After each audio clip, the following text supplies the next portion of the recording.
harus roda depan udah masuk ke gravel yang merah putih itu langsung buka pandangan. Misalkan kita masuk R1, begitu masuk di lingkaran merah putih itu pandangan kita jangan di sini aja. Kalau di sini aja nih motornya tak tahu haus tanpa kita sadarin, tapi begitu masuk di gravel itu pandangannya udah ke R2. Kita masuk R2 pandangannya lagi ke R3. Jadi kita tahu motor arahnya mau kemana dengan speed. Namanya di sirkuit nggak ada yang pelan, beda sama jalan raya ya, kita nggak mungkin konyol. Tapi kalau di sirkuit gimana caranya biar kecepatan itu tumbuh terus ya dengan pandangan. Mungkin orang pandangan apa sih ngaruhnya, padahal itu tanpa kita sadarin kita tahu ini masih jauh, akhirnya gasnya kita makin berani naikin terus karena masih jauh, dapat mau mendekat kalau kita nggak gasnya tambah terus. Begitupun di jalan raya itu jadi kita tahu ke depannya mau apa nih, ada yang mutar balik, ada yang rem mendadak, ada yang misalkan lobang. Apalagi lobang itu kan lebih paling bahaya, kita ngikutin mobil ketutup, kita nggak tahu begitu mobil lewat kita di belakangnya, kita tahu di tengah-tengah lobang. Itu yang sering terjadi. Makanya usahain selalu pandangan jauh dan jangan terlalu nempel sama mobil, bahkan sama teman kita atau sendiri motor. Iya, kalau sama teman sendiri paling enggak kan teman udah ngerti belakang gua ada teman gua nih, gua nggak mungkin ngerem mendadak, paling enggak punya 1 meter sampai ke 2 meter. Tapi kalau sama kendaraan kayak mobil atau usahain yang lebih jauh, karena ya itu lubang yang di depan itu kita nggak tahu ya. Salah satunya saya ngerasain kemarin lebaran di daerah Pancoran, untuk mobil kencang, apalagi di situ di belakangnya paling keluar lubang karena di situ itu peleknya jatuh. Iya, karena emang keadaannya kan lagi macet, dia ngebut, saya ngikut, maksudnya saya mau pecah kemana gitu, nggak taunya pas banget lubang. Jadi untungnya pas megang stangnya kencang, kalau enggak lepas dibalik. udah pasti jadi peleknya aja udah kok. Jadi usahain untuk kita punya jarak, jadi begitu ada lubang paling nggak kita bisa langsung menghindar. Terus cara menghindar itu jangan dikagetin. Misalkan ada yang mendadak nih, jangan langsung gitu, kita nggak tahu di bawah kita pasir atau enggak. Kedua, kita nggak tahu pengendara yang lain itu lagi dekat sama kita atau dia lagi ngebegal, takutnya kita akhirnya kena beradu, jatuh pasti berdua. Jadi usahain tetap itu di atas motor itu di sirkuit maupun di jalan harus super lembut, dari cara pengereman lembut, dari cara ngegasnya juga lembut, dan jangan main di jalanan yang ngegas tutup, tapi lebih baik ngegas tapi dituruninnya dengan cara yang benar, itu untuk lebih ke menjaga material motor supaya nggak cepat jebol. Matic juga gitu. Iya, matic paling penting lagi. Apalagi matic kalau digentak tutup kan pelnya tarik rumah itu lama-lama jadi kering, lama-lama hancur. Jadi usahain di atas motor itu serba lembut dan halus, dari cara ngerem, dari cara ngegas, dari cara kita ngutik itu harus serba pelan. Soalnya kalau ngutik kita kadang terlalu kencang juga kan, ban lagi kencang dan kita kagetin, otomatis hilang dari grip aspalnya. Jadi tetap harus dengan lembut, kayak ngelembutin bini aja. Yo, udah tahu lah. Lembut tapi ini.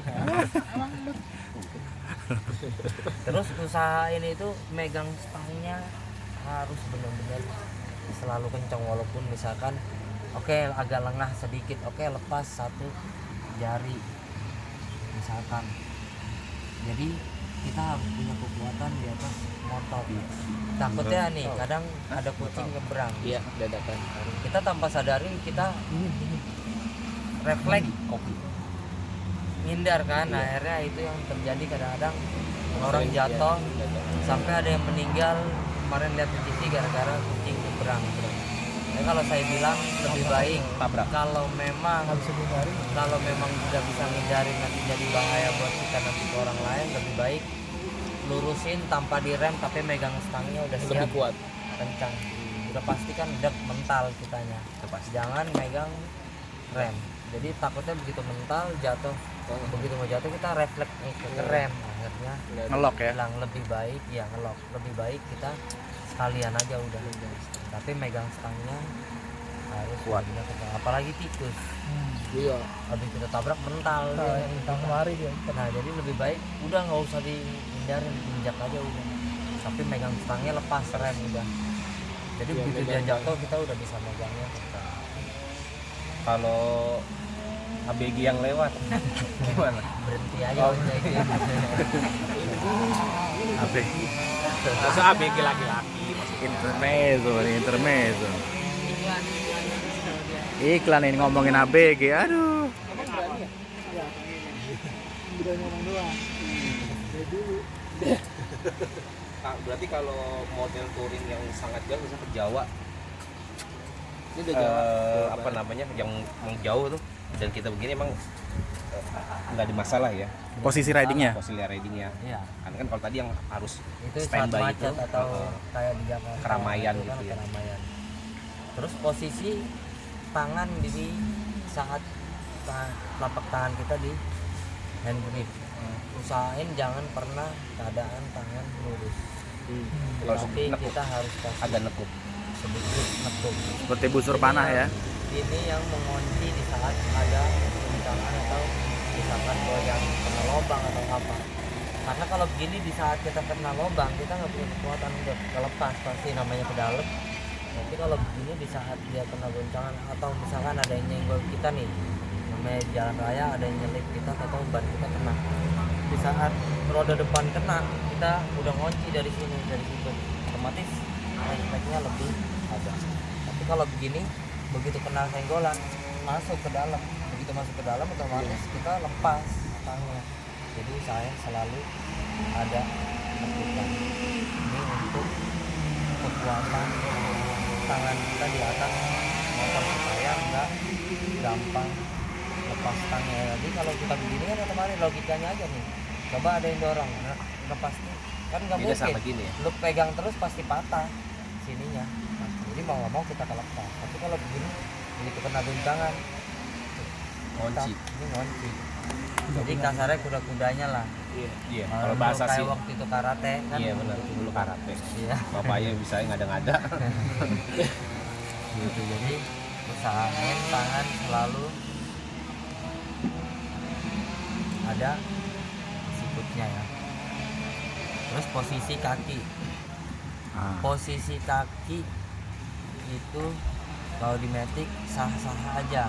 Kita bisa di depan, bisa di tengah, bisa di belakang. Tapi usahain kaki kita di saat di atas bordesnya mungkin ya, itu lebih neken, Lebih nepak. lebih lepak. Jangan Karena ngambang. di saat kita ngerem mendadak jangan sampai nanti duduknya kita geser ke depan karena kita nggak ada kekuatan Buat nahan. di bawahnya ya. Jadi usahain ada tekanan ke bodi supaya ada saat kita ngerem kita nggak tergelincir ke depan. Yang sering di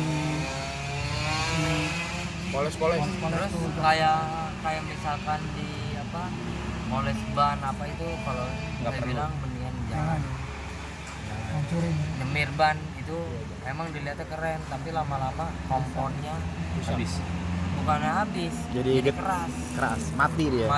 Karet kena kimia kayak mendidih dasarnya, tapi dirinya halus dia makan juga lama-lama jadi keras. Nah cengkeram ke aspalnya jadi kurang baik.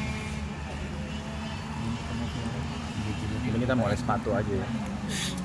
Lebih baik jangan ada ya mengkilap-mengkilapin ban, jangan, mendingan kita sikat pakai air sabun.